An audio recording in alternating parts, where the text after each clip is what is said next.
sit. Just going to practice our commands in a public place to show you that she can actually stay in a sit stay with there's stuff going on. We did the yard videos for you just to show you how we're doing it and how you should do it when you're practicing, but this is actually doing it out in public. So you saw that I said sit, and she's staying there. There's a lot of stuff going on around us. You reward her always like this, good, straight down while she's looking at you in the eye.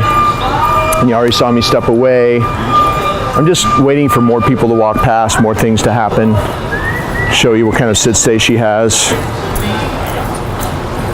Because even though I know her big issue is with other dogs on a leash, which we're going to show you as well, she had a hard time here when I first started coming here. She could not focus, she could not stay in a sit stay, and so it took a lot of practice for her to ignore everything around here and actually do her commands and wait to be released. Go. Come on. And that's how you let her be free. Just pat her chest and say go.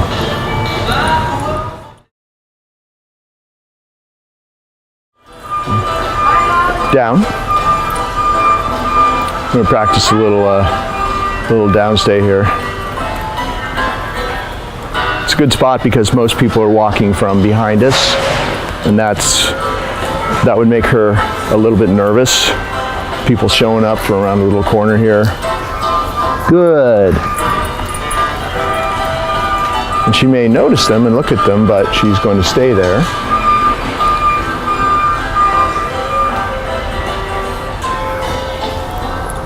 Good.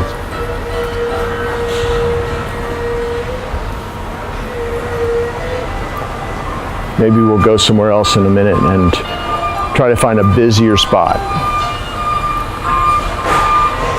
So whenever I practice with her out in public, now I've worked up to, oh, here comes a cart, this is good. Now I've worked up to practicing in multiple spots every time, so she gets used to, good. See how she looked back at me? Good. So what happens now is there's a distraction, she notices it, she turns back to me, I pay her. That's what makes it better every time. Now instead of popping up, running over to be next to the distraction, or if it's a dog to go cause trouble, whatever she wants to be doing, like playing or whatever. Instead of doing that, she sees it, it means to turn back to me, and I pay her. So it makes you the relevant being in the picture. Good. And really the distraction, hi there, how you doing? The distraction is just really a signal to check out with you, to check in with you, get paid. Instead of going over towards it, she's literally repelled from it. She turns away from it, and she pays attention to you because you're basically the center of the universe. See how she's staring at me? Doesn't matter what's going on, who's walking around. She gets paid for that. Good. So we're using food to get her to this point, but the beauty of it is, and there's a cart coming this way from behind her, the beauty of it is that she'll, with me now, because I've been using food, now it's gotten really busy. So we'll see if she can handle this. See, I'm not rewarding her at all, and she's handling all of this.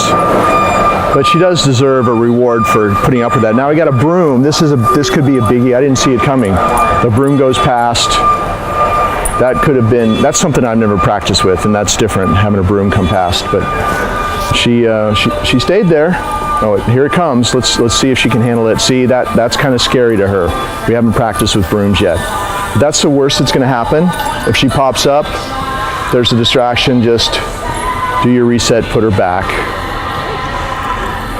And I think the broom is coming our way again. This is how you get her over the nervousness of something. You see it coming, and she's eating as it passes by, and it desensitizes her to that occurrence. So if we had a broom to practice with, now it's going away again. As it approaches, handful of food, it keeps her calm.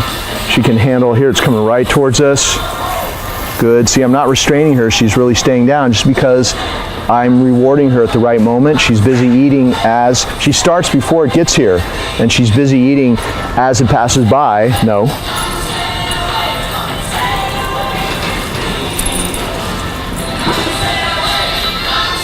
Just a reset. She'll put herself back. And that's the way that you desensitize her to any distraction. That's how I got her to the point where she can handle all this and be this calm in public with so much going on. So in this little video here, I kind of showed you how to continue on.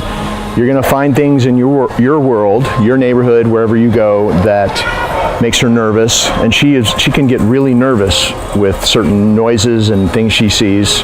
And you know, she was that way with a lot of things when you brought her to us. But I just showed you how to get over each one. That means when you come out in public in a place that's this filled with so many distractions, there's so much going on in a place like this, you have to really pay attention to her, and you have to be doing your training for a while longer because she's not bulletproof yet. We've taken her a long way, of course, but she's still nervous with some things. And so when you discover that she's nervous, like I just found out about the broom, that's how you deal with it to help her get over it. And then you'll see, it might just be a few repetitions of what I did, and then she's over it, and then you just kind of marked it off the list. And here it comes from behind us again. One last time, it's coming, and it didn't come by us. But all these other things, carts going past, lots of people everywhere, used to make her really pop up a lot. And now she can handle it. She's doing really well. Good. So that's a really good day's worth of work here. And we're going to always, like we always do, we're going to always leave on a success. Okay. Sit. Yeah, she's cute, huh? Yes. Go. And then she's free.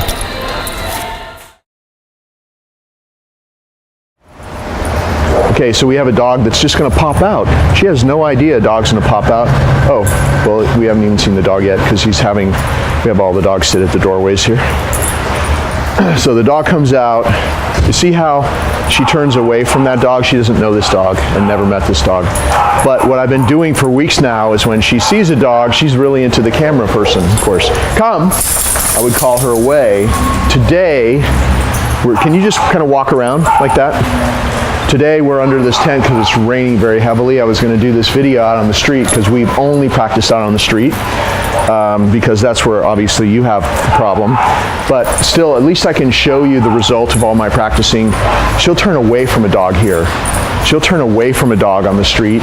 And then I can also do this. And I'll do it with her on your side. Sit. And just kind of walk over there and come back. Maybe go on the porch and come back. And don't drag her. Go, come on, let's go. You can do that to her because we don't want to drag her with a tight leash.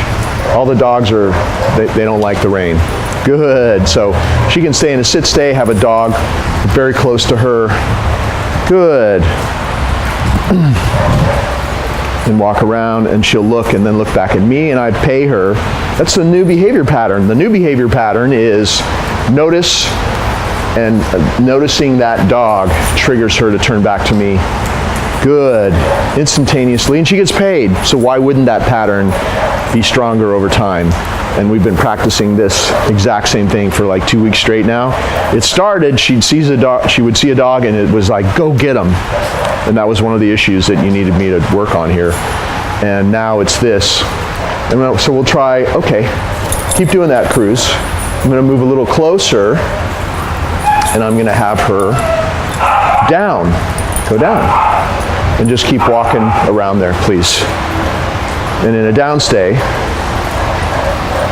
and kind of go up. Can you go to the end there?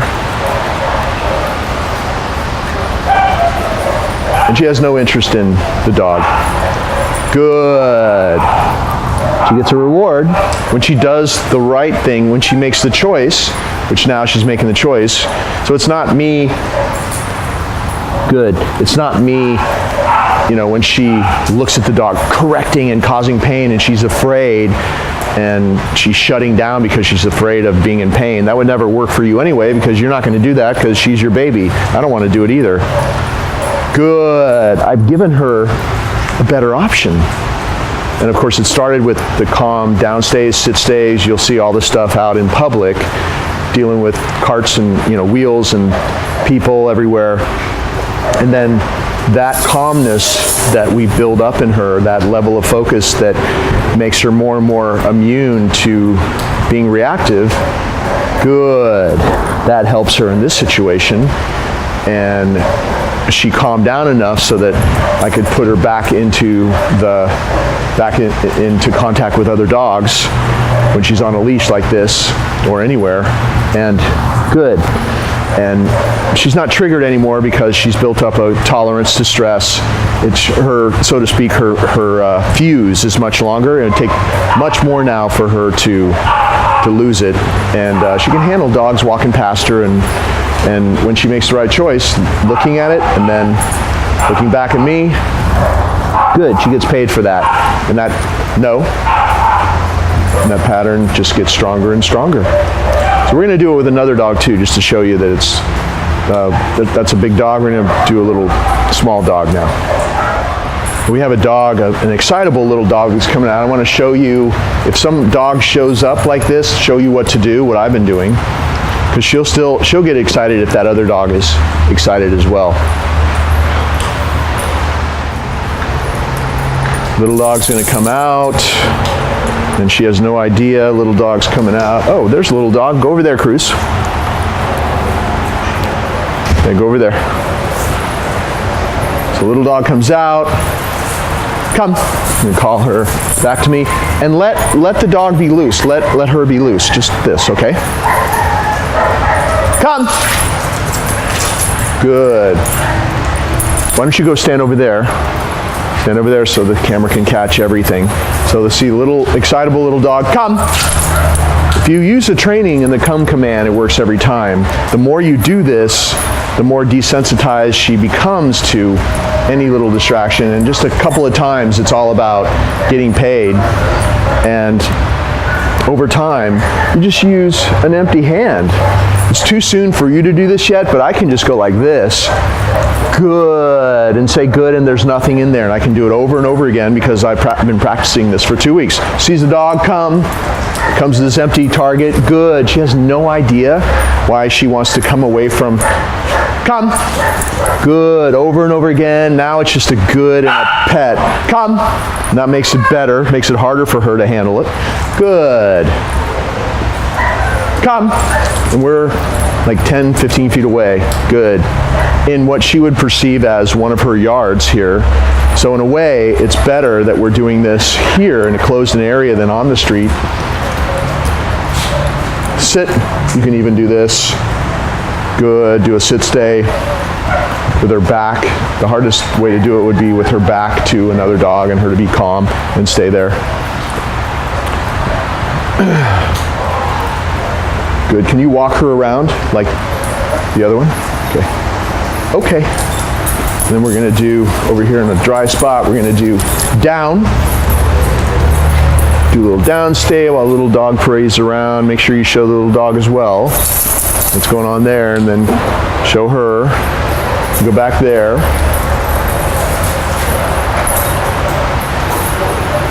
Nope.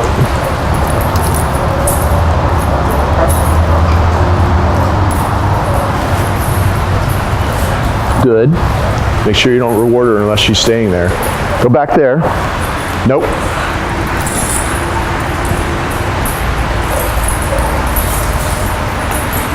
See how she'll notice? She'll look back at me. Good. I pay her. Very important that you keep doing that. And go ahead. Go back inside now. Yeah, we're done. Very good. Good girl. Big success. All these things took a while to work up to. And, we're here under the tent because it's raining really hard right now. Good. We can't do it out in the street. Pancake goes home today. But out on the street, it's actually easier because you can see a dog coming from a long ways away, and you just call her to come away from those dogs. And if there's a narrow sidewalk, you go up a driveway on the grass or something, she's going to notice the dog, look back at you. You just pay her while the dog passes by, and you see over time she gets calmer and calmer and calmer. Now, with me here, the distraction is just a signal for her to turn away and pay attention to me. That's how it's become. Of course, I've been doing this for a while now with her. So you just, back in your environment, where she practiced that inappropriate behavior so long, you need to do exactly what we're doing here, or else it'll just go back to being the same way over time. So the fact that she's good here with other dogs in all different situations and the stuff she did out in public and all those other things, that's great, and she can do it. But now the challenge for you as the owner, and I'm not going to be there, and even though we've practiced and we will practice, the challenge is to keep doing these things. And when you run into trouble, if you do, you let me know, and we'll come over and we'll help you get over the rough patches. But she's capable of doing it. Now she just needs to learn to do it with you the same way she does it with me in your environment. Okay, sit, go.